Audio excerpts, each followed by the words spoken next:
السلام علیکم ورحمۃ اللہ وبرکاتہ۔ ناظرین، یہ ہے مدینہ منورہ کا مشہور علاقہ حی الدرع، اور اس روڈ کا نام ہے طریق سید الشہداء۔ پیچھے آپ کو جبل احد نظر آ رہا ہوگا۔ یہاں اس علاقے میں ایک بہت ہی تاریخی مسجد ہے، مسجد بنو حارثہ، اور اس کا دوسرا نام ہے مسجد المستراح۔ اس مسجد کی بہت زیادہ تاریخ ہے اور سیرت کے کئی واقعات اس سے جڑے ہوئے ہیں۔ اس کو مسجد المستراح اس لیے کہتے ہیں کہ مستراح راحت سے بنا ہے، یعنی راحت اور آرام کی جگہ۔ تو یہاں آپ صلی اللہ علیہ وسلم نے غزوہ احد سے واپسی پر کچھ دیر آرام فرمایا تھا، اس لیے اس کو مسجد المستراح کہتے ہیں۔ اور یہ ساری تفصیل مسجد کے باہر بورڈ پر لکھی ہوئی ہے۔ اور اس کا دوسرا نام ہے مسجد بنو حارثہ، کیونکہ یہاں انصار کا ایک قبیلہ بنو حارثہ آباد تھا، جو اوس قبیلے کی ایک شاخ تھی۔ یہ وہی قبیلہ ہے جس کا اللہ تعالیٰ نے قرآن پاک میں بھی تذکرہ فرمایا۔ اس کی تفصیل میں ویڈیو میں آگے چل کر عرض کروں گا۔ اس کے علاوہ حضرت محمد بن مسلمہ رضی اللہ تعالیٰ عنہ مشہور صحابی ہیں، جنہوں نے آپ صلی اللہ علیہ وسلم کے حکم پر کعب بن اشرف یہودی کو قتل کیا تھا۔ ان کا تعلق بھی اسی قبیلے سے تھا، یعنی بنو حارثہ سے۔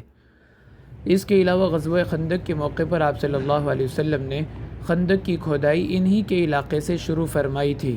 خندق کی کھدائی یہاں سے لے کر مساجد سبعہ تک کی گئی تھی، تو اس جگہ کا غزوہ احد کے ساتھ بھی تعلق ہے اور غزوہ خندق کے ساتھ بھی۔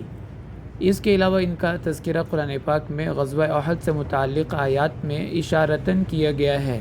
اللہ تعالیٰ ارشاد فرماتے ہیں: اِذْ هَمَّتْ طَائِفَتَانِ مِنْكُمْ أَن تَفْشَلَا وَاللَّهُ وَلِيُّهُمَا۔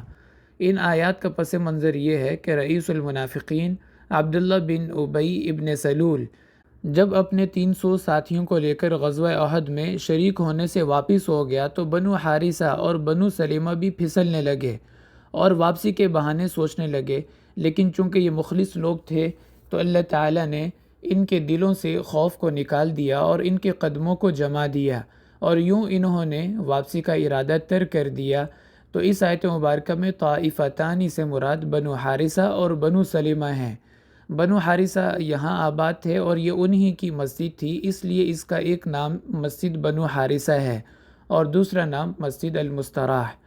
اور بنو سلمہ یہ مسجد قبلتین کے پاس آباد تھے، اس لیے مسجد قبلتین کا دوسرا نام مسجد بنو سلمہ ہے۔ تو یہ اس مسجد کی تاریخ ہے، جس کو مسجد بنی حارثہ یا مسجد المستراح کہا جاتا ہے۔ تو یہ کئی لحاظ سے بہت تاریخی مسجد ہے، اور آپ صلی اللہ علیہ وسلم اور صحابہ اکرام کی کئی یادیں اس جگہ کے ساتھ وابستہ ہیں۔ ویڈیو کے نیچے اس جگہ کی لوکیشن آپ کو مل جائے گی۔ اگر آپ بھی اس مسجد کی زیارت کے لیے آنا چاہیں تو آسانی کے ساتھ اس لوکیشن کے ذریعے آپ یہاں پہ پہنچ سکتے ہیں۔ وآخر دعوانا ان الحمد للہ رب العالمین۔